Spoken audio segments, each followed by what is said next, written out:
Sunday morning following, I guess it's afternoon at this point, following a Sooner loss, first SEC loss to the Tennessee Volunteers, dropping that game 25-15.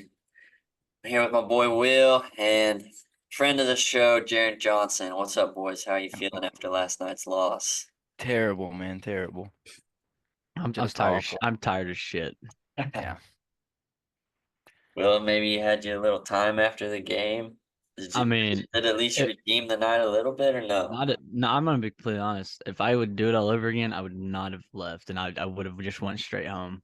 I feel like the night progressively got worse because as soon as like the Tennessee fans weren't bad in the stadium, they were kind of respectful, but once we got to the bars, it was just an absolute shit show. So I mean, I guess they earned that, but no, I regret doing that. Probably won't ever do that again. Jaren, what was your experience with the Tennessee fans?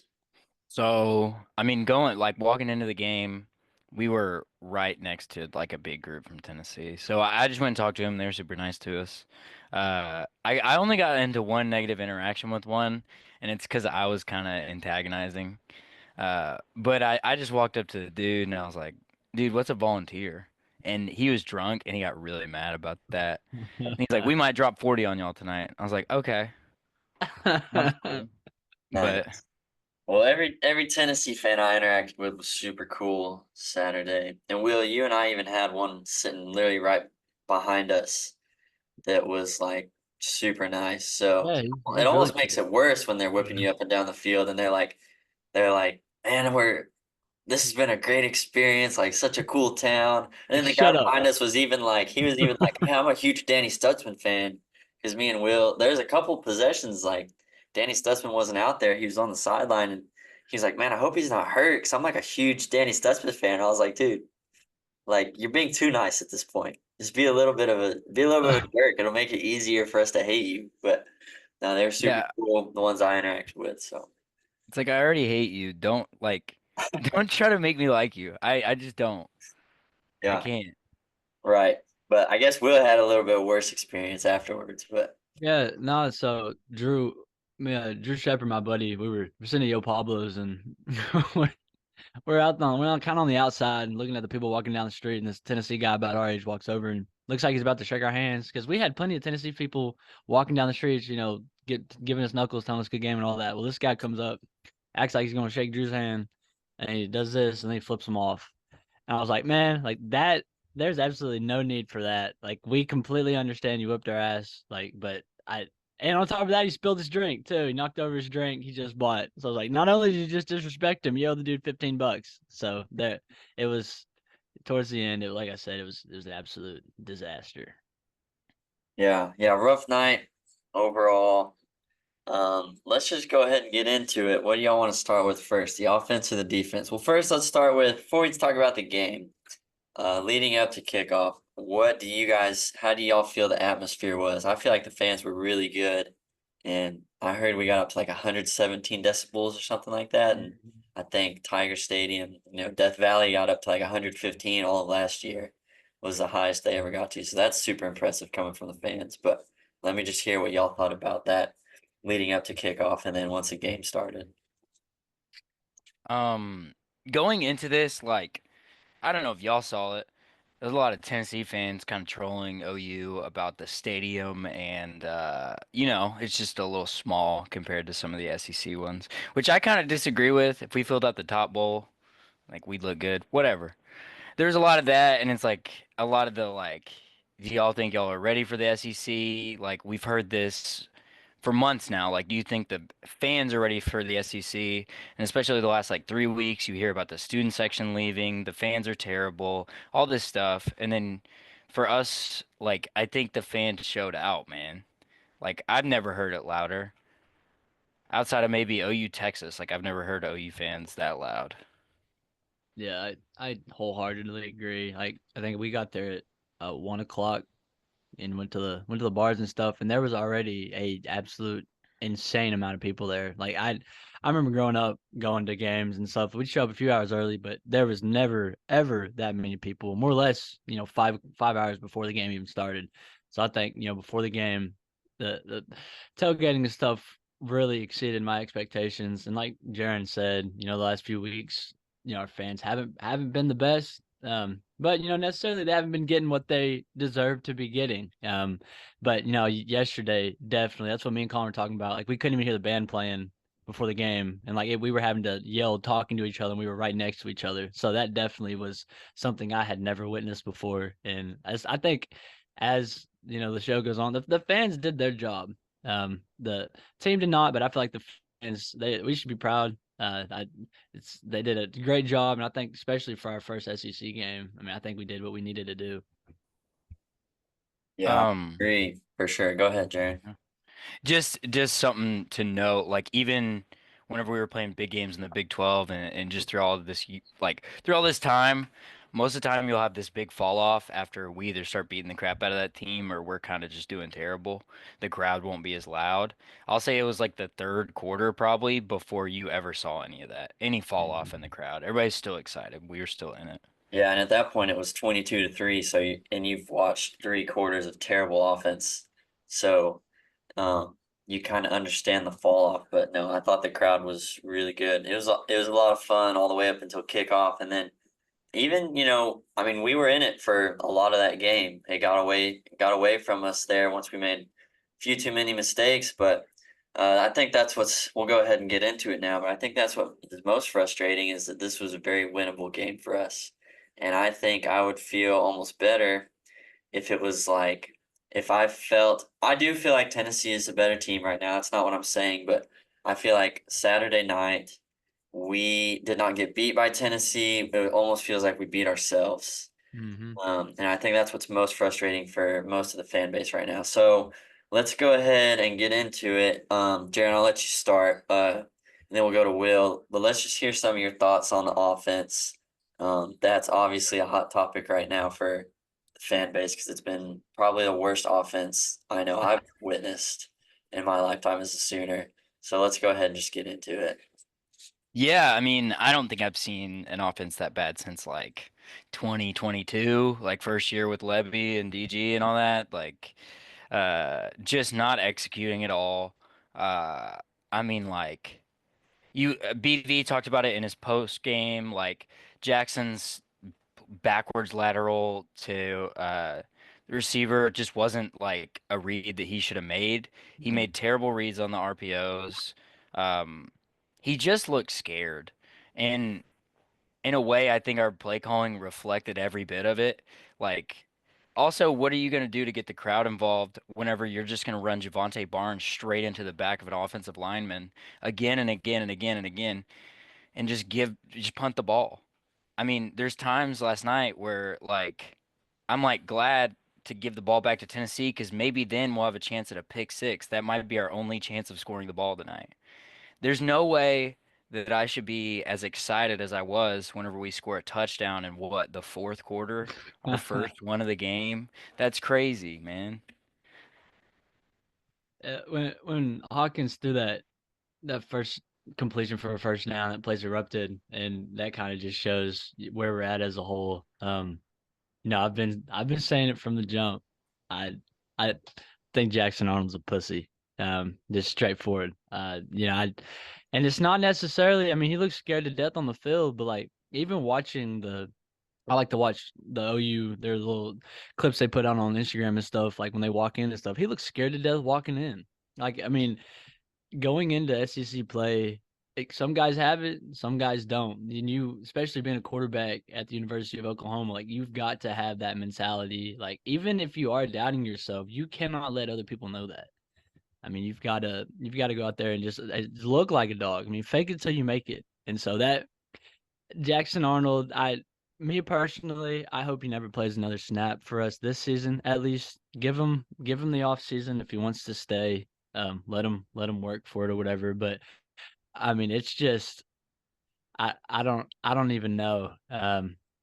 We a lot of injuries, wide receiver room seems like God forbid they stay healthy for a game. But I I I don't know. I really don't.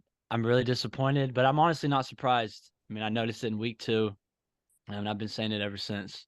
So he's just proving me right. And this is kind of a topic I don't want to be proven right about. I was hoping he would prove me wrong and I could eat my words, but now I'm having to. I guess I look like I know what I'm talking about for once. Yeah, and that's one thing is you kind of called that from the jump, Will, and I was one that was I wanted to see more from Jackson. Even the first, 3 weeks. I mean, that's a big enough sample size to know if he's your guy or not, I'd say. And, last week he really didn't play that good against Tulane, but he was about the only person that produced on the offense, so it made it seem like, you know, he was improving a little bit. And then we go into Tennessee uh, on Saturday night, and the three turnovers were, I seriously think, his fault alone and no one else's fault because you look at the first pick that he throws, and he's got Dion Burks running wide open down the middle of the field, but he throws it into triple coverage. Throws a pick just right to the guy's sitting there waiting on it like it's a pop fly to center field, and then we turn the ball over on the 5 yard line. The worst case scenario, absolute worst case scenario is we don't convert, we go for it on fourth down, and they have a long field to go. Okay, that's absolute worst case scenario. Next worst case scenario is a field goal from 5 yards out. And then what should have happened is we should have came away with 6 points there, and that completely changes that game. Because it was what it was 3-3 at that point, or was it 3-10 at that point? 3-10. So if we score there, we tie the game up, have tons of momentum. We should have put it in the end zone on the first play, but I think he makes the wrong read, which he's been doing all season long. He should have pitched the ball, and he decides to keep it and goes and fumbles literally on the very next play after we get a huge turnover. So huge momentum swing, huge swing in the game right there. And then we go and get another turnover, and he turns it over on the very next play. And like you said, Jaron, I was listening to the post game too. Brent Venable said that's not even an option in that play. Like they don't know why he threw that. They said that's not a read that we have. And three turnovers that are all mental errors is ridiculous for the starting quarterback at the University of Oklahoma. And I was such a cheerleader for this dude because it's a new offensive coordinator, new offensive line, tons of injuries on the offense, but the mental errors is just where you lost me because Michael Hawkins comes in the same situation, and he honestly didn't look great either, but he at least had some spark and gave that offense some life. So, either like Will, like you said, either you got it or you don't. Either you're a dog or you're not. And it's clear which one Jackson Arnold is. That dude just doesn't have it between the ears. And I'll give him the benefit of the doubt. I mean, the dude is what, 19, something like that. So I mean, he is still trying to figure out who he is, not only as as an athlete, but as a person as well. So I mean, when stuff snowballs like this, obviously at a place, I mean, it's hard enough. We've all played sports before. I mean, you struggle if you can't get it right immediately after. I mean, like you have the tendency for it to snowball and it get progressively worse each time. But with that being said, Colin, we talked about it yesterday. No, he's not just an athlete though. Like he's a professional now. He's getting paid. He gets paid to do this. A lot of money to do this. And so the that completely kind of just changes the whole thing. I mean, now you have to look at it the aspect of he is a kid, but he's getting paid a lot of money to do this at a very well-known university. So I hopefully he gets it right. I hope he I'm sure this week, then these next few weeks are gonna be really hard for him. He's gonna have a very humbling experience, but hopefully he just gets right in the head. I mean, I do feel bad for him. I mean, obviously you don't want to see, your star quarterback be in such a mental drought, but I mean at this point, I mean, he's got to figure some stuff out mentally before he ever, gives himself a shot again. I just like to talk about Hawkins for a second. I mean, the kid he's 11 for 18, 132 with the touchdown, no turnovers, 22 yards rushing. Um, I don't know if this is just a consequence of the game that he was put into and how we were going to have to run the offense in the second half being down so much, but I will say that the play calling completely changed. Like you start to see us try to go down the field with the passing game. With him, there's a lot more like I think he's a lot more athletic than Jackson, so there's a lot more designed rollouts. And instead of just rolling out of the pocket, and as soon as that pocket breaks, he just looks to run the ball like Jackson Arnold does every time. He has eyes downfield. He's looking for somebody. Um, and the kid's just not. He's not scared. I mean, what is he? 18? I think he graduated early, came here, right? I Yeah, mean, that's yeah, crazy. That is crazy. And he played just kind of confident and fearless, and that's just not something we saw from Jackson all day yesterday. yeah. I I don't think agree. we've seen it all season, to be honest. Yeah, Yeah. it does just look a little bit different whenever Hawkins is running the offense. And I'm not one, I'm not one for fire the coach or put the backup in because I think turnover like that is bad. But at what point does it have to happen? Like clearly things were not going to get rolling with Jackson Arnold. And I honestly think BV probably put Michael Hawkins in a couple possessions too late. And I think he even said that in his post game that he put him in probably a couple possessions too late. But um, at what point? I know we've all been complaining about Seth Luttrell. I told you, Jaron, I told you this, but I think it was a lazy hire. It was just kind of convenient. He was already on staff as like an offensive analyst. So we just threw him into that spot, and it's been horrible. We don't have any identity as an offense. I don't know how much you chalk up to that being, people getting hurt and that a young quarterback, that whole thing. But um, at what point does Bill Bedenbaugh stop getting a pass? Because this offensive line has been terrible. And it's not just that there have been injuries, but the guys, like our recruiting hasn't been great in the offensive line. The guys we bring in the transfer haven't been very impressive. Stupid mistakes, that 2-point conversion, getting the hands to the face. Why do that? That puts us in that puts us in a terrible spot. And then we get moved back and miss the extra point. So then when we had somewhat of a chance late, we're completely, as small of a chance as it was, doing that takes us completely out of the game. So at what point does Biedenbow stop getting a pass? Just because, he's had success. He's had success for sure, but he's also had some crazy talent on that line. And when he doesn't have that talent, we look like a high school offensive line. It's terrible to watch. Yeah, I was talking because I honestly don't know a ton about how line play works and what really differentiates a good offensive line from a bad one. Because at this level, I mean, you got big guys and you got mobile guys. These are the best of the best, no matter what.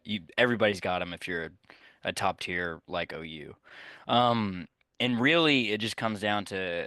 So I talked to Morgan Turner about it. He knows a little bit more about football than me, and it's a lot more about like the chemistry and the like gluing together of these guys.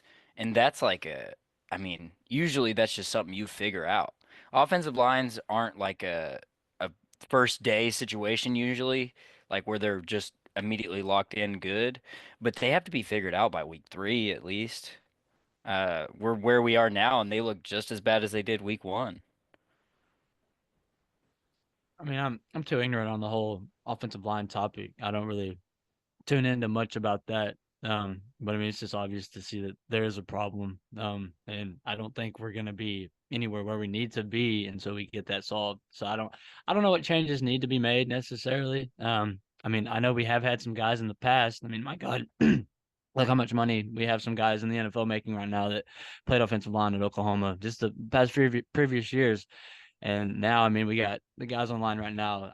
I don't think that they have the potential to be doing anything after college except working normal ass jobs. So it's not looking good. I don't know what needs to change as far as he goes, but we'll talk about Latrell in a minute. I'm not too big of a fan of that guy either. At the point we're at right now, so we'll see what happens.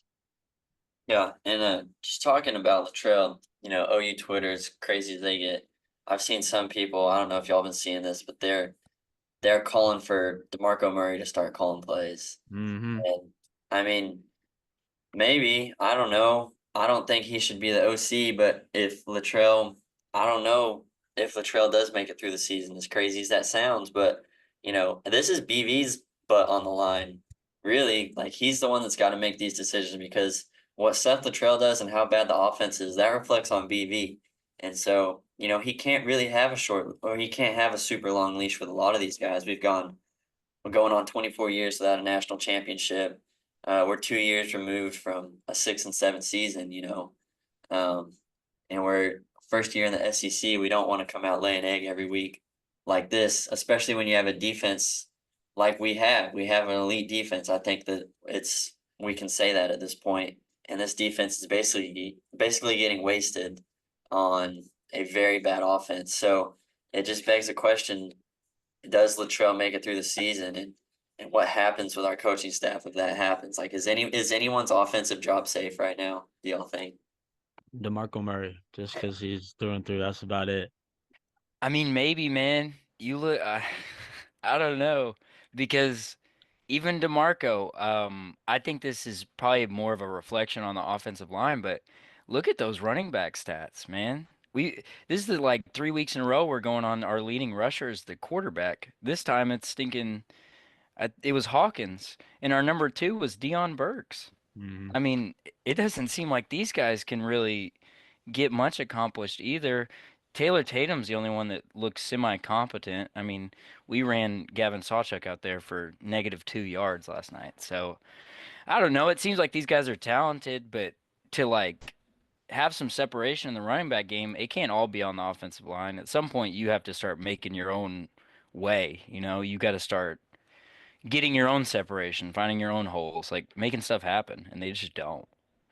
Yeah, last night we ran the ball 34 times for 36 yards, and that just cannot happen. I think we could have trotted Will out there and he could have got a few more yards than that. But yeah, at some point, as bad as the offensive line is, and like as much as I love DeMarco, I seriously think everyone on that offensive staff needs to be getting questioned and needs to be getting pressed. Not necessarily fired or anything, but it's like, at what point do we stop blaming the offensive line for the run game being bad and we look at the running backs and be like, you have to make something happen. You can't, you're not always going to get good run blocking and you're not going to get huge holes to run through. So at what point do we stop looking at the offensive line and look at that running back room, and start putting some of the blame on them for being as bad as they are? Because 36 yards on 34 attempts is horrendous. I can't remember the last time we had that few rushing yards. I'm just real curious to kind of see what the chemistry is like in the locker room, like among not only just the players but the coaches as well. I mean, like we talked about yesterday, how Venables has a has a thing for playing the older players, the more experienced players, and he kind of lets his ego get in the way of getting those guys out if they're not doing what they need to do. So I mean, if that is the case though, like I wonder if he's just like letting this slide, like during the week and stuff. Like if he's actually holding those coaches accountable, or if he's just like, oh, we'll get it figured out eventually. I mean, like he's got to start pressing people, like you said. And so I don't know. I don't know. I don't know him. I know he's a very hardcore guy, but at the same time, I mean, he may be a pushover when it comes to his coaches. I mean, if he's not holding them accountable, then he may not be he shouldn't be the head coach for us. At this point, if you look on like Twitter and stuff and what everybody's saying like about the different parts of our offense, everybody's got a different reason why our offense is so bad. Mm-hmm. And it's just the Spider-Man pointing hands at everybody, but everybody's guilty, man. They're all bad. Even Emmett Jones, who has gotten some really good talent for us, and I think he's a really good coach. He just like I know we're pretty banged up, but these younger guys have got to step up and get some separation too. I mean, we're not really getting crazy looks downfield. Dion's really the only guy that I see making stuff happen. Yeah, and I will say, Jaquez Petaway looked a little better once Hawkins came in the game. Mm-hmm. It looks like they've got a little bit of chemistry.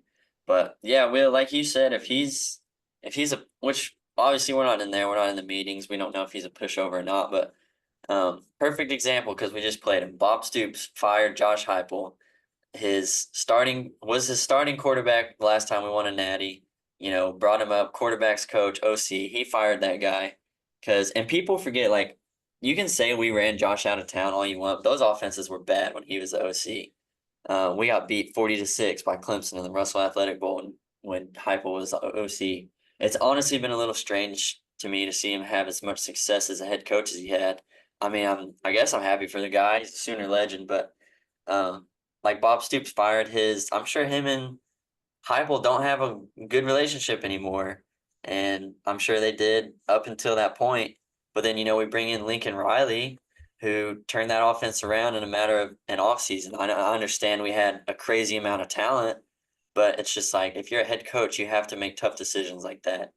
And it just begs the question of, like, yeah, like you said, Will. Well, I mean, at the end of the day, it's a business. Like, I mean, yes, this is college football, and yes, you're insanely close to all these people, but you're not getting paid to build relationships. You're getting paid to win football games, and if you can't win football games, then you're not doing your job. And if you're not doing your job, you need to make changes. So, I I don't know. I hope that relationships aren't getting in the way, and if it is, then perhaps that's why we are dog shit. So.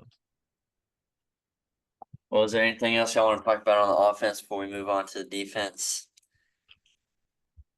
Bauer Sharp can't catch a damn football. Oh, you About what, it. dude? Gosh. Yeah, the amount of drops we've had is, and we're so hard on Jackson, which it's warranted, I think.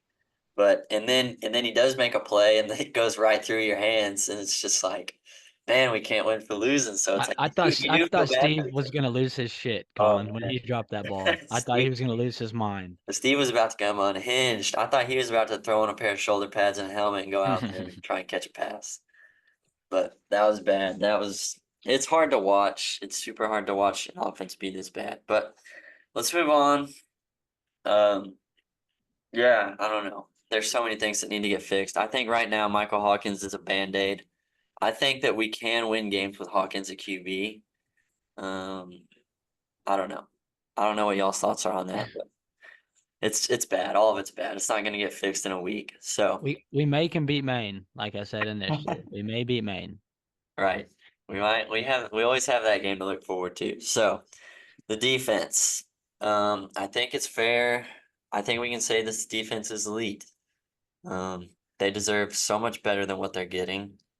And yeah, let's just go ahead and dive into it. Will, if you want to start us giving us your thoughts on the defense. Yeah, I mean, I think they did everything that they needed to do yesterday, and perhaps even more. I mean, I don't know initially what the line was, but I mean, to hold Tennessee that had been scoring 40, 50 points a game, which given they had been playing putrid teams, but at the same time, I mean that offense it's pretty good. I mean, I don't necessarily if I'd say their offense is elite, but our defense made them look very mediocre yesterday. And so, like we talked about last week, I mean, we needed at least 2 takeaways to make it a game. We got that, and we didn't contribute. But I think overall they did everything that they needed to do. Kendall Dobie going down, obviously that is gonna hurt. And maybe Woody Washington may not need to be seeing the field as much as he has been in the past. But I'm sure y'all have more information on that. Y'all go way into more detail about stuff like that. But overall, I was pretty satisfied. But at the same time, I just felt really bad for them. I mean, they're busting their ass all game long. Trying to keep it a game, and the offense could not do anything for them. So I think they definitely deserve better. And it's like completely as a program we've completely flipped now. So it's weird. I don't know which I would prefer if we had to choose one of the two. I don't know if I would choose an insanely good offense and a shitty defense or where we're at now. But no, I think they did their job. And definitely exceeded expectations for sure. Jaron, what do you think? Yeah, I mean, if I would have told you yesterday to take me back in the time machine, I get to tell you yesterday before the game that we were gonna hold Nico to under 200 yards in the air, 15 yards rushing, only one touchdown and two turnovers. Uh, I think that everyone would be like, "Oh, we're just gonna win that game." Like that's insane. 13 for 21. We just made them look bad. And we put ourselves in good situations to capitalize. I mean, they run that tempo offense and that puts your offense in a really good spot if you can get three and outs on that because their defense has had no time to rest. So whenever you're able to get those quick three and outs and they have to punt, I mean, that's huge. And to just not be able to capitalize on that is terrible. Our defense looked elite yesterday. I mean, like you said, I don't think there's any question about it. Yeah, no, holding Nico to those numbers with how well he's been playing And he looked like calm and collected and in control of the game, but that's just because the two times we turn him over, we turn it back over immediately on the next play. So if that doesn't happen, I think you see an absolute, because with him, it's almost like he breathes a sigh of relief. Like, yeah, I turned it over, but I just got bailed out. So it cancels each other out.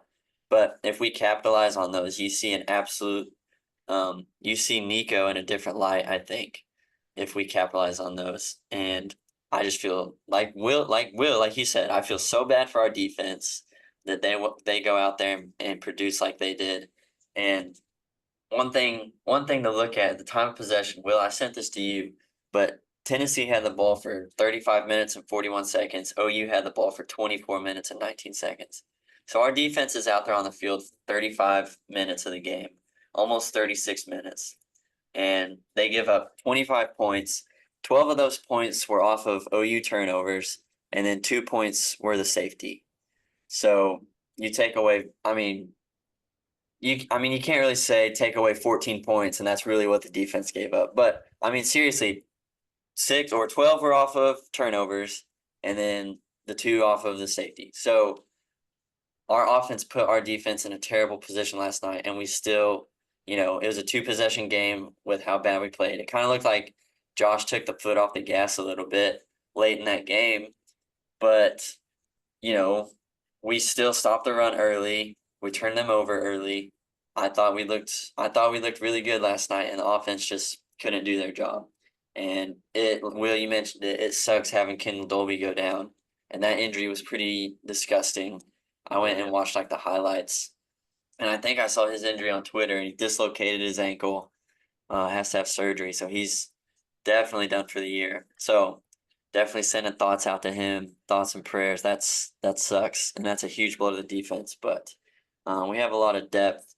Well, I think honestly though, like depending on how our offense goes the rest of the year, like honestly, like even where we're at now, I think that our defense can keep us in majority of the games we have on our schedule, and we play a ton of good teams coming up. But with that being said, though, I think we all three can agree. I mean, we have enough confidence in our defense. I don't necessarily think you throw anybody out there, I don't think they're going to absolutely torch us. We'll definitely see how the secondary adjusts with Dolby going out for good now. Hopefully, like I said, we don't see Woody Washington as much. But I wanted to touch base on something real quick because I'd seen it on Twitter driving home this morning. A bunch of Tennessee fans are talking about, our welcome to the SEC or whatever, and how, their defense was so good that they made us pull our starting quarterback in the first half. They're not watching film because they haven't seen the last 3 weeks. Like I wouldn't necessarily say their defense did anything to make Jackson Arnold play bad. I think Jackson Arnold is just bad. So I think they're giving themselves credit for that when they necessarily shouldn't. I think regardless, we were going to have to make a switch, and quite frankly, it shouldn't have been at halftime. It probably should have been at the end of the first quarter. So I don't want to see them taking credit for something that they definitely did not earn. I think he was just dog shit. Yeah, brother, you did not make our starting quarterback look bad. He's been looking bad against anybody under the sun. Group of 5 team, worst team in the Big 12. It doesn't matter. He's been looking terrible. That's what ticks me off, especially about that game, is that there's this whole talk about welcome to the SEC, and we have this chance to just kind of embarrass Tennessee ultimately and choke it. Well, isn't that the story of just being an OU fan is constantly proving the national media right? Like, it sucks so bad because, even though we complain and everything, I think we still believe, we believe in that Sooner magic and in OU, and we go out there still hoping to win. And then time after time after time, big game after big game, we always prove the national media right. And it'll be, the 1 or 2 games that everyone sees and we're losing. And so that's their opinion on OU. It just sucks, man. It sucks as a fan have to endure that every single year. I mean, after a certain extent, though, you kind of just get used to it. So I mean, it's a common thing for us. But that's a scary place to be though when you get used to losing though. Yeah, it is. It's a hard hole to climb out of. And I don't ever want to compare OU to Nebraska, but look at Nebraska. They're like 8-30 in their last however many one-score games. They haven't beat a top 25 opponent in like 3 years or something. So it's a scary place to get when you get used to losing. So, You could call me pretty naive or whatever, full of rainbows and sunshine over here, but like I never expect a loss. Even with how we've been, like even freaking 2022 OU Texas, Dylan Gabriel's out. I still think, well, it's OU Texas, we got a shot. Like no matter what, every single game, I think I'm just as disappointed, which also sucks. Like it's this whole roller coaster of like we've got it, we're good, and then we lay on our backs and take it. It's terrible. Well, now that Jackson Arnold's out of the picture, I definitely may be a little bit more optimistic, depending on how the rest of the season turns out. I don't think Hawkins is going to shut down his leg every single game. So I think he'll give us a fighting chance for sure. But that being said, if I see Jackson Arnold out there next week, first snap against Auburn, I'm going to lose my shit. So fingers crossed that that does not happen. yeah, and I really don't think you'll see Jackson Arnold trot back out there. And especially now, the dude's confidence is shot. Michael Hawkins, Jaron, you were still there. Will, I think he'd seen enough at this point, but Michael Hawkins flips into the end zone. Yeah. Gets hurt. They take an injury timeout, and so they have to, like by rule, Jackson Arnold has to come out there for the injured player. He's getting everyone's booing Yeah. when he's running back on the field. So not a great look. That's gotta hurt the confidence for sure. I know, putting myself in my shoes, I'd be like, dang. But at the I've got same time, go ahead. no, go ahead. I just got a question for y'all. I was just saying at the same time when you know, basically pissed the game away like you did, and you got to realize who your fans are there. These fans they get pretty You restless. deserve that shit, so, bro. yeah, yeah. Um, So yeah, you got to take the criticism. So my question for y'all, and I know every college football team's favorite player is the backup quarterback, but it feels like OU is a little bit more critical of our starting quarterbacks, especially over the last like 5 years or so. Are we correct in doing that? Like, because at this point we've kind of been proven right several times. Outside of the DG Jackson Arnold stuff, we've kind of been proven right a lot now. Yeah, I mean, you go all the way back to Spencer Rattler with Caleb Williams, and Caleb Williams was much more dynamic and better than Spencer when he came in. And to be honest, if Dylan Gabriel was here he would be doing better than Jackson Arnold. Don't hear me say that, but I still don't think he'd be lighting the world up like he is at Oregon. I don't think it'd even be close to the type of production he's getting in Oregon because of what's around him. So I think at this point, I was hesitant to want them to bring Hawkins in, but I do think it's the right move. What do you think, Will? I think we've been blessed the past few years. I think we've got a little hint at what quarterbacks take to be great. And if a quarterback doesn't show that within 2 or 3 games, I mean, I think we're just like, shit, like he don't have it, and so All right, so Saturday night there were good things on one half of the ball, not so good things on the other half. And Will, I think you and I both picked studs last week to be, or who we thought were going to be studs to be the MVPs for the Tennessee game. I picked Jackson Arnold and Danny Stutzman, I believe. I think you picked Jackson Arnold and Billy Bowman, maybe. yeah. What it was? Okay. So obviously the MVP is not going to be Jackson Arnold because he didn't even finish the game. And Most defensively, valuable pussy, perhaps. I think Danny Stutzman played well again, but I don't think that he was your defensive MVP. I think personally, defensive MVP would have to go to Robert Spears Jennings. Mhm. The 6 tackles, 1 sack, and the forced fumble. I think his was the one that they forced the fumble on the 5. It was on the sack. So, is there anybody else that sticks out, Will, that you think might, or Jaron, that maybe earned? I'm not even going to dignify the offense with giving them an MVP.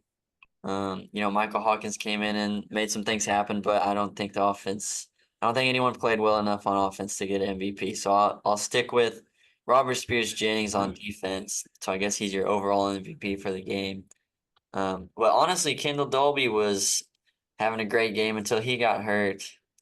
He was making some things happen for us. So, and you picked Billy Bowman. I still think he played pretty well on the big long touchdown. He, I think, came up to run stop. It was a play action type play. And so I think he kind of got us burned a little bit. But then Kanai Walker was nowhere to be seen really on that play. So I think a lot of guys you could pick. I'm gonna go. All that to say, for like the fifth time now, I'm gonna go with RSJ. Mm-hmm. Yeah, no, I wholeheartedly agree. And then another additional thing. So we had saw Jada Coleman was walking on Main Street on the way out, and oh, she looked pissed, dude. She looked pissed. Which I mean, given every Oklahoma fan's pissed, but especially though, like if you got somebody, close or personal on that defense, and you see them bust their ass all game, and that's you know how they get how the game turned out. I mean, they get no help on the offensive side. I wouldn't be too happy either. But no, I saw that and I was like, oh my God, she looks like she wants to kill somebody, bro. Yeah, and she's a winner too. So She is, bro. four She is a rings. winner. She's not used to this type of stuff. Jaron, anyone else you might take on the defensive side of the ball, or if you wanna give someone an offensive MVP for Saturday. If I was going to, I'd go to Michael Hawkins because he's the only human that made that offense have like over a third grade level of intelligence. But no, I don't think that they're justified with getting anybody. I think if I was going to pick anybody else from the defense, maybe Kip Lewis. I mean, that guy was fired up. You see him those two plays after Kendall got hurt. I Yeah. mean, he makes a big stop. He's real fired up after Kendall gets hurt, like trying to hype up the crowd and everything. He goes, makes a really big stop on that drive. Um, Do but we other have than that, any like explanation why Danny Stutzman did not play as much as he has been playing? Like, does anybody have any clue? um, I actually don't know. I'm sure BV will talk about it this week. Uh, the only thing that I could guess is that he's maybe not as athletic as like a Kip Lewis or some of those other guys, and they got a lot of burners deep. Yeah, Other than that, though, I don't know. and a mobile quarterback too, so that might Yeah. play into it. But yeah, I thought Kip Lewis looked good on Saturday night as well. So MVPs for this week. Will, you want to pick first? Who you think stands out this week? Headed down to Auburn. Yeah, I mean, I initially think, I mean, if everything works out the way I hope it will. I hope Hawkins has a great game. Kind of setting the tone as the new QB1 for us. So, I mean, I guess that's an easy pick considering he's our quarterback.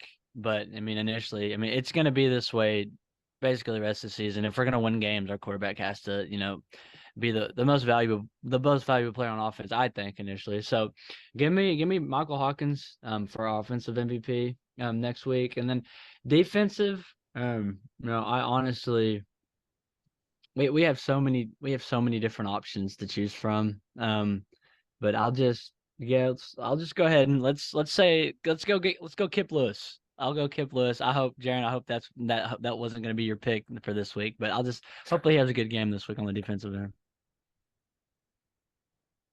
Yeah, and what are your picks? Um, I think what Will said is correct, and the most valuable player on the offense is going to have to be our quarterback for the rest of the year. Otherwise, nothing moves. Even if I was gonna pick another one, it would be a running back, and I wouldn't have much faith in it at all. So I'll go with. Uh, do I need to pick a different one from Will?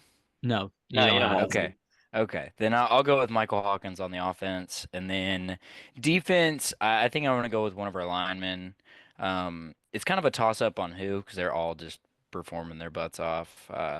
But let's see Dominic Williams have a good week next week. Uh, he played pretty well this week as well. Um, that's about it. That defense, man, you could give it to just about anybody, and they might just do it because they're so stinging good. The offense, the other way around. Yeah, it's like the offense. You have a hard time picking somebody. Um, I guess, Petaway did get some things going late when Hawkins came into the game. Maybe Deion Burks gets going some more with him under center. I guess I'll go obviously it goes without saying, like, and I agree with both of you that Michael Hawkins has to be the guy that makes this offense go. So I guess I'll pick Deion Burks. He's my pick week 1. I think he might, maybe there's a little bit better rhythm with Hawkins in there, maybe a little more confidence. And on the defensive side of the ball, it's so cool though that we all get to pick 3 different guys and any one of them could go. I'll say, I want to double up with RSJ again because he's been playing really well the past few weeks, but I'll go ahead and say Lewis Carter. He also had 6 tackles, I think, last week. I think did he get the start or did Kip Lewis and Danny Stutzman start, or was it Lewis? I want to say Lewis Carter maybe I got the can't remember. start, but yeah, it was leading up to kickoff was kind of a blur. So, anyways, he Um, looked really well, and I think he'll look good again. Go ahead, Well, Jared. do we have word on Nick Anderson? Like named starter and then he's not playing downs? Like I don't Well, know he how many came times I out, can tell him line he up. tried it, then came out again in street clothes. So he restrained Ugh. his hamstring. Will, I think, was gonna go get him some Vagisil after the game. Go give it to him. I mean, it's so, and me and Will talked about this last week. Like, it's hard sitting here because me and Will both dealt with injuries when we played, and so we know how it goes. But also, he went to Eastern, where they maybe had one physical trainer. I went to Oakwood, where anytime we got hurt, we're getting sent to Tulsa for doctor's visits, and we also had one trainer for the whole athletic every sport on campus. So he goes to OU. They've got the hot tubs, they got the cold tubs, they've got doctors on staff, all this stuff, and it's just like, man, it's been training camp. It's been 4 weeks into the season, and this still hasn't gotten any better. So I just don't know, man. He's clearly not a guy you can really count on that's going to come in and produce probably the rest of the season. If we're 4 weeks in, he played a couple snaps and restrained that thing again. So I don't know You if you can you mean keep to tell that. me that y'all weren't getting cryogenic therapy at y'all Dude, schools? I don't think we can even we can't even spell cryogenic therapy, bro. Damn sure not at Eastern, bro. So yeah, well that leads us. Let's go ahead and talk about the injuries because I don't know that any team that I've rooted for has been cursed with the injury bug. Maybe this year's Texas Rangers have been pretty bad. But the injury bug that OU's gotten cursed with, and I think Taylor Tatum went out with a concussion last week. He kind of got popped in the back of the head. Obviously, Kendall Dolby, um, Jalil Farouk, Andrew Anthony. I think his is mental at this point, but I mean, I guess I've never torn my ACL, so I can't really speak on that, on whether you trust that knee or not. And then Nick Anderson, man, and all the injuries on the offensive line. It's just, have y'all ever seen a team this banged up 4 weeks into the season? No, but it just makes sense the way the season's playing out. I mean, I'm not surprised. And Murphy's Law, baby. Anything that can go wrong will go wrong. So that kind of sums up where we've been at so far. So I'm not surprised. Yeah, I would agree. Jaron, Especially this year. I mean, it's thinking all off season we hear from BV that we're gonna have competitive depth and My dick. oh my gosh, do we ever, man. They all died week like in the preseason, it feels like. Uh Not getting Farouk back until probably Texas week at this point. Like you said, Andrell is like iffy always. Nick's gonna be iffy always. I don't know. You can't look at the offense and be like, I think that's really gonna matter that our wide receivers are back because that's we've seen just terrible stuff so far. But you kind of start to look like, well, would we be better if we had Nick Anderson and Andrell out there? We just have Dion running every play, and these younger guys are kind of stepping up, but I don't know. It's brutal. it doesn't make things easy for an offense already struggling. Hopefully, gosh, Lord willing, that defense can stay healthy, or it's going to be an even longer season than I think it's already going to be. So, um, well, I think that's enough about last Saturday. And we talked a little bit about, coaching decisions and things of that nature. Not that maybe anyone needs to get fired right at this moment or we need to blow it up, but maybe some guys need to start being held more accountable. So let's talk about Auburn OU. Will, I'm gonna let you start. What do you want to see this week? And do you think we have a shot at riding the ship this week? getting back in the win column. Well, I mean, I don't know much about Auburn. What I've heard is that, offensively they're not very good. So with that being said, obviously our defense they're going to give us a chance regardless. I don't necessarily know if we'll shut them out. I think if we do that, especially going away and doing that, that'll be, even though Auburn isn't as good as they have been in the past, I think that'll still be impressive. But one thing I really do want to see is I just want to see a competent quarterback throughout the whole game. That's the main focus that I really want to see. So I hope that Hawkins, I mean, he did a good job adjusting this week, given the circumstances.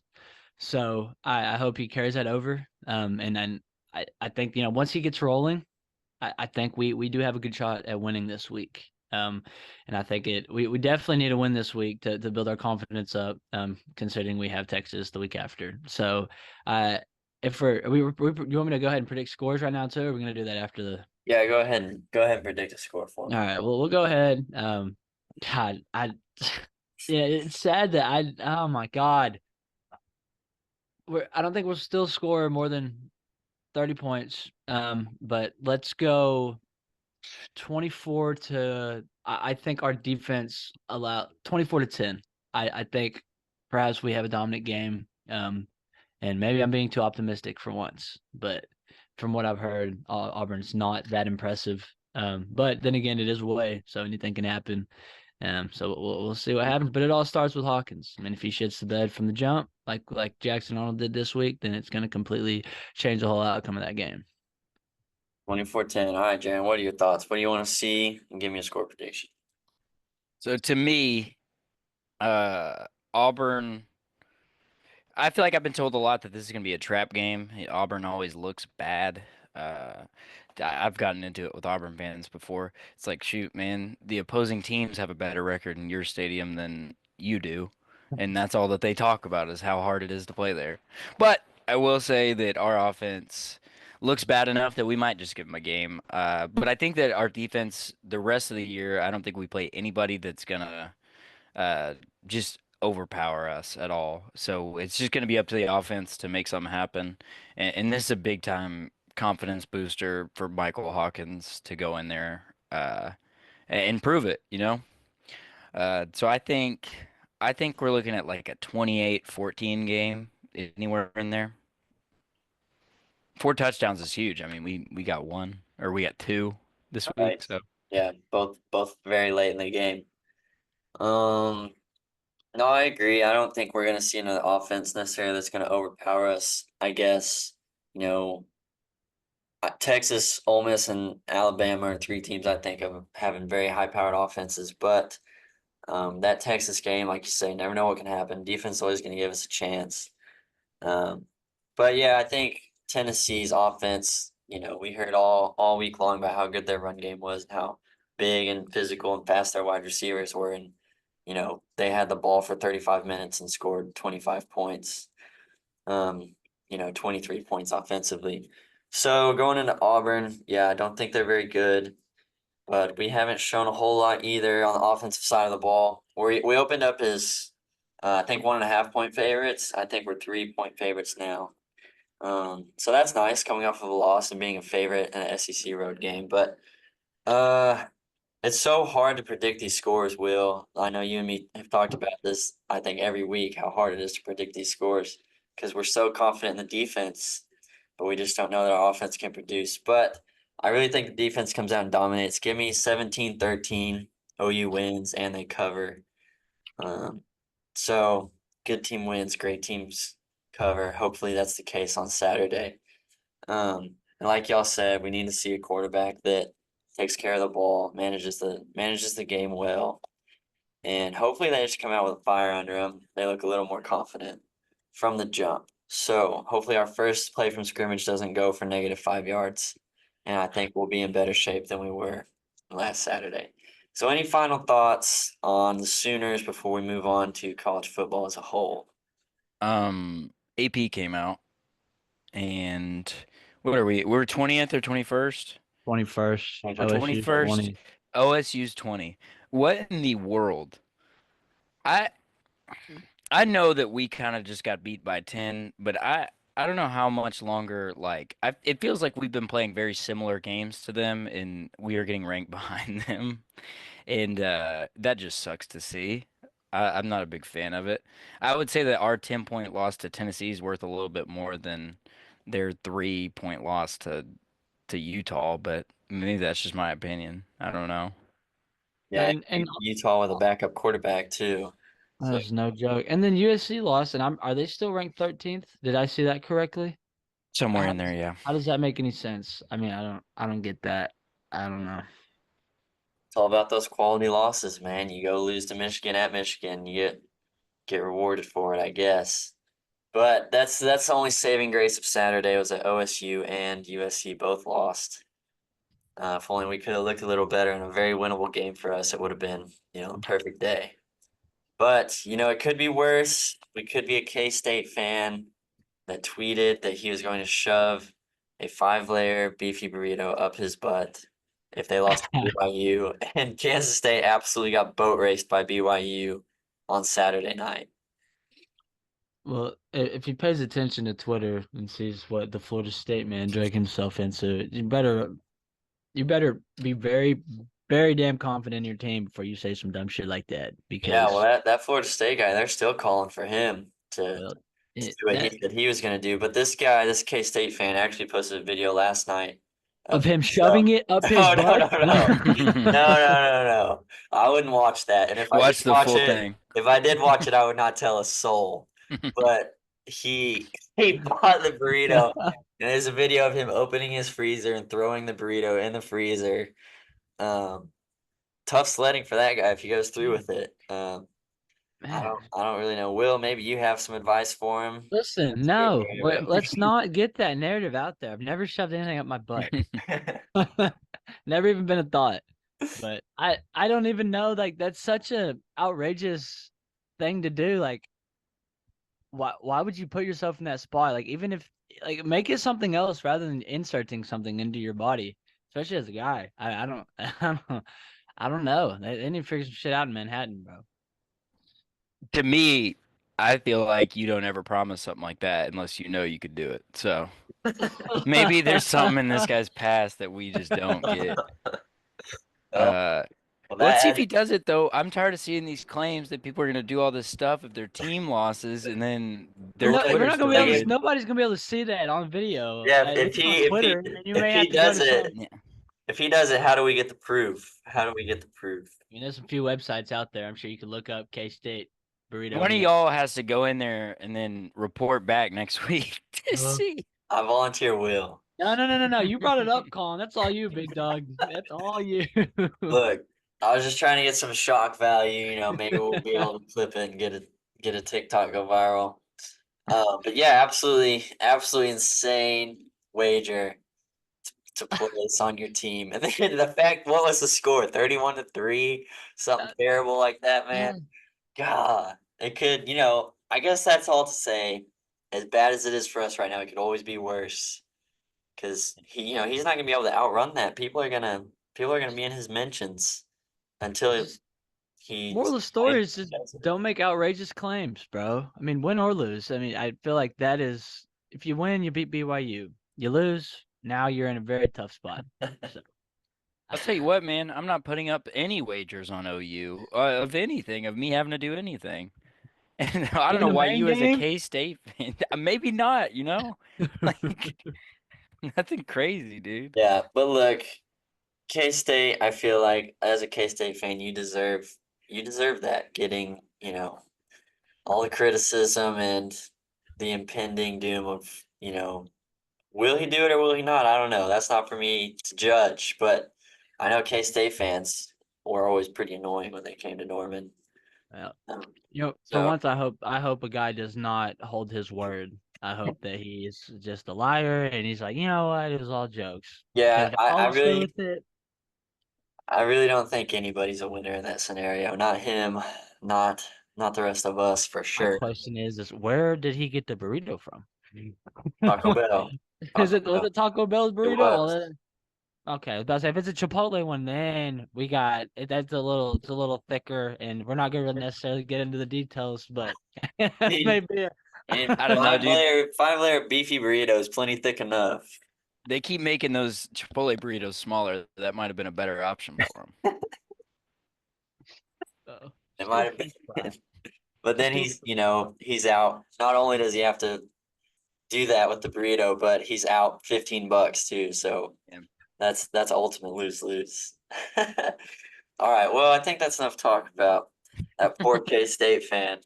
So, any other games that stood out? Arch Manning in his first start against Texas, or not against Texas, but at Texas, comes in. They win big. General Booty doing what he does best, whopping 3 points. Yeah, I mean they played ULM, so that's not much to talk about. OSU What's your obviously taking the loss. Go ahead, Jaron. What was your hot take? So week one, I mean, I know you said there's going to be quarterback controversy. What was the like prove it there? Was it just Arch Manning gets a start? Because I mean, you kind of nailed it. No, Well, no, no, no, yeah, no. It me and wasn't. Will did It talk wasn't. about it.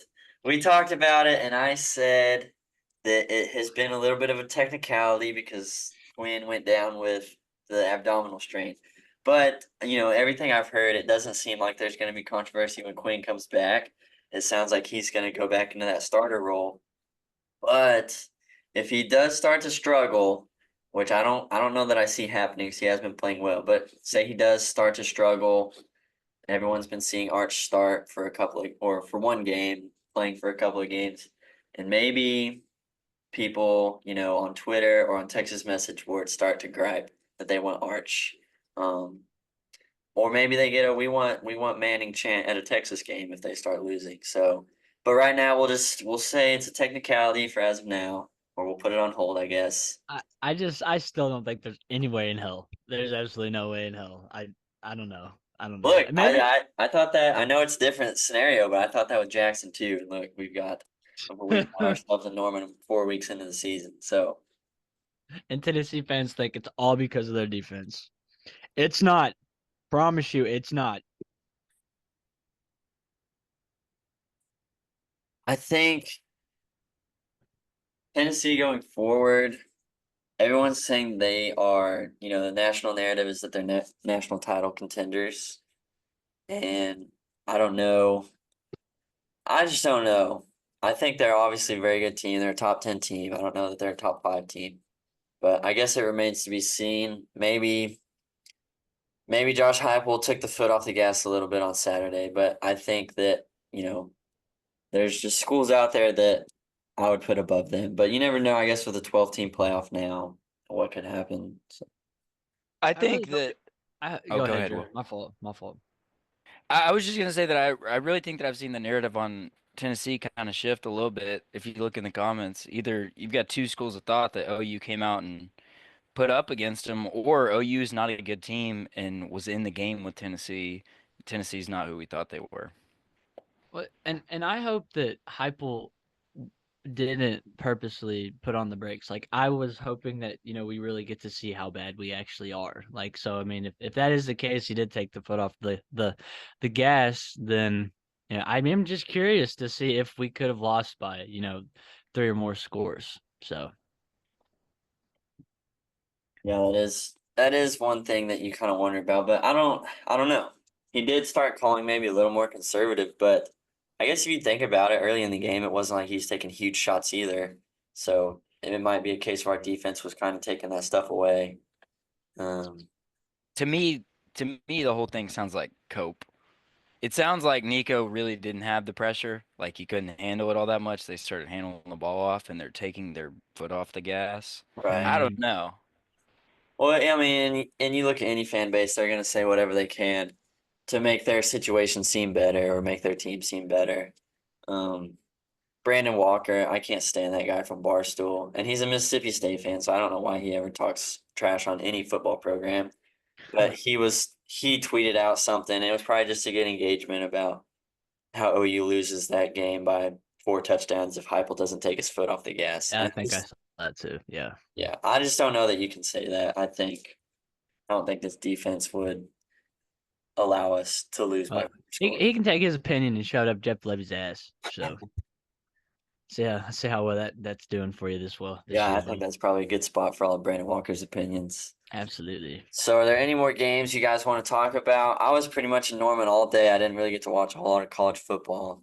Really, the two big ones were us and then the OSU game was a good matchup. But other than that, was kind of a sleepy week for college football.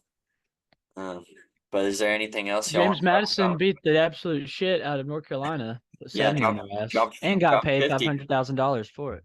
Yeah, they dropped 50 on them in the first half. That's crazy. That is crazy. They've had a football team for what, 2 years now, I think it is. 2 or 3 years. So yeah, it could be. Imagine being a North Carolina fan. That would really suck. Going to cheer on Oh, football early. NIU lost to Buffalo, shooting down their playoff hopes. Yeah, right after that big Notre Dame win. UCO is 3-0. Keep They that in they mind. just keep Roll winning. Chose, baby. Huge. Keep Roll rolling. Chose. I guess we could mention last thing here. Nebraska, I thought maybe they could be back and they go lose absolute heartbreaker in double overtime to Illinois. Did y'all see the ending of the Colorado Baylor game? Talk about bailout, bro. That was crazy. Well, I still think they're overhyped as shit, but then we're storming the field for that. Well, Okay, a well, 2-1 Baylor. That's crazy. I mean, would you expect anything less though?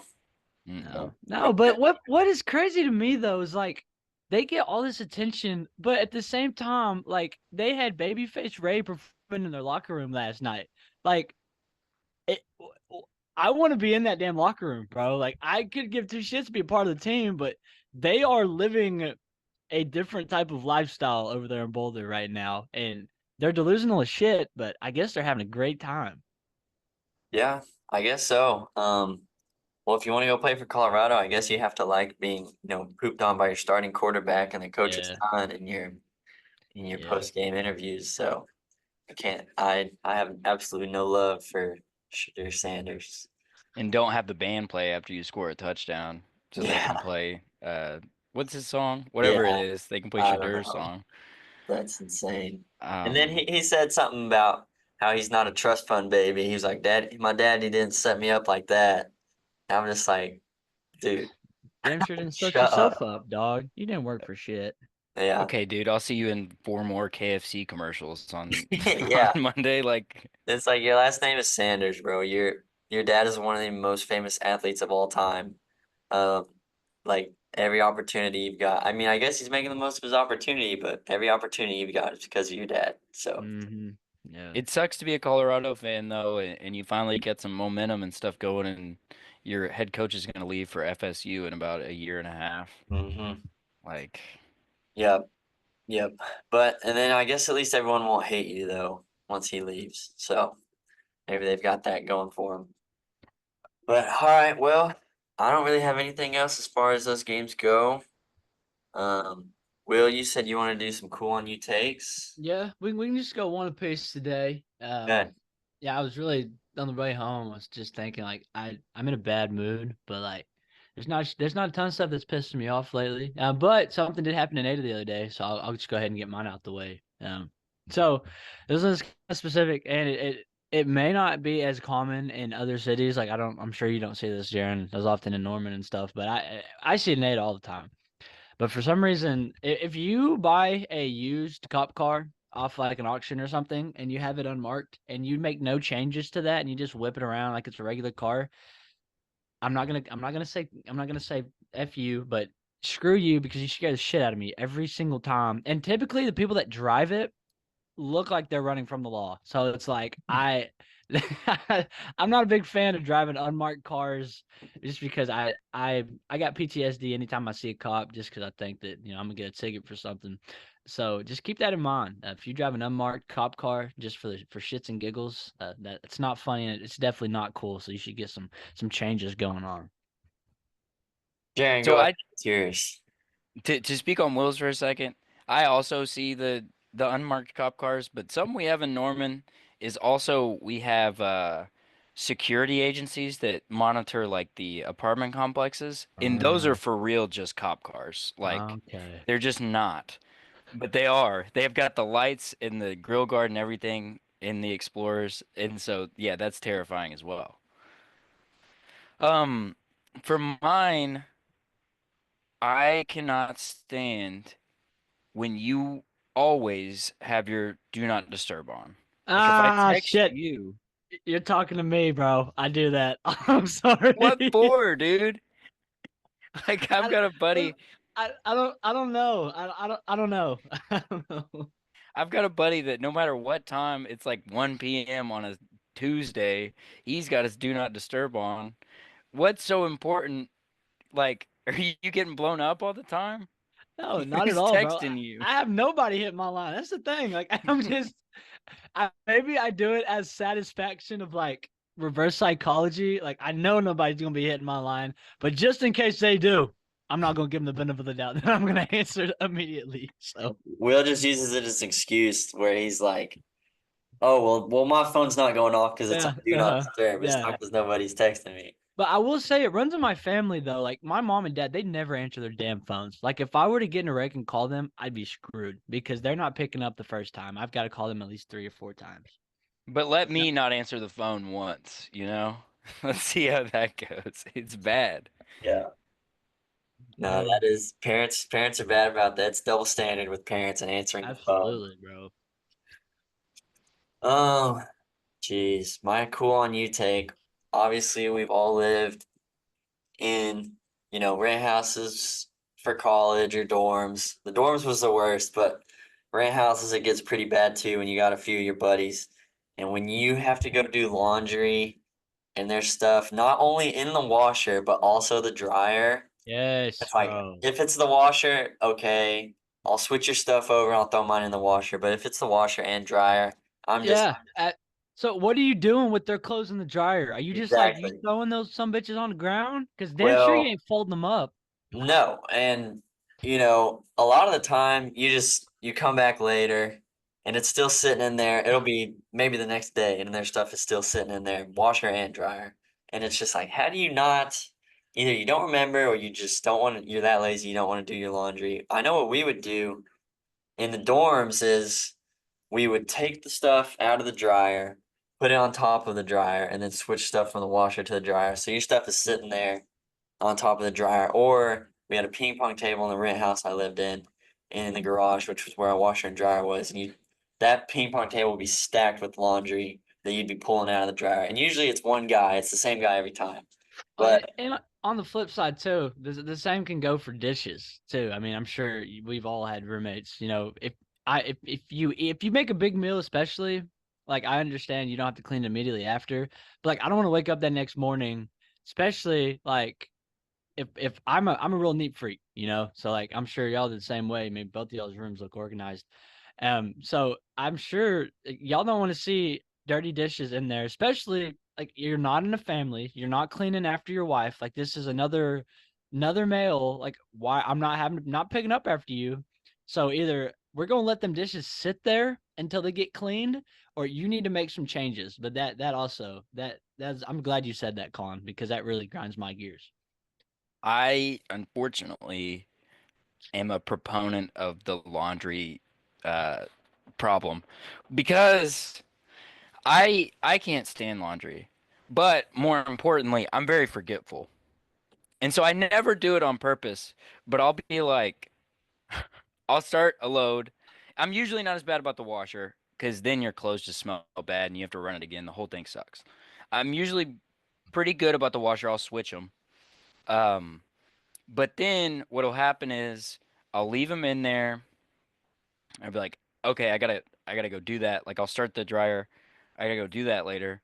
And then it'll be like the next day and I'll be like, did I ever take those clothes out of the dryer? And it'll be like, no. And then I'll go in there and like what sucks the worst is I hate when they're still in the thing because it makes I hate that like I probably stopped somebody from doing laundry that day. Uh, but if they're on top of the dryer, I'm like, okay, at least they got to do their laundry. I'm sorry that I had to take your clothes out of the dryer, or you had to take my clothes out of the dryer.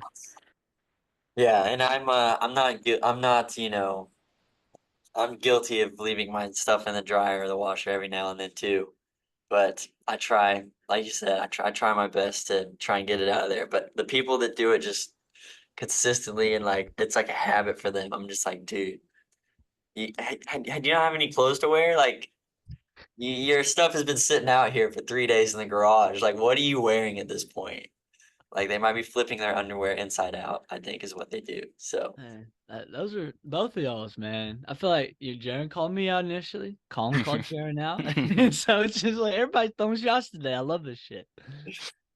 well, But you know, Will, is there anything else you want to mention before you wrap it up for us? Obviously, we're uh, sad about OU losing, but hopefully there's some hope out there on the horizon.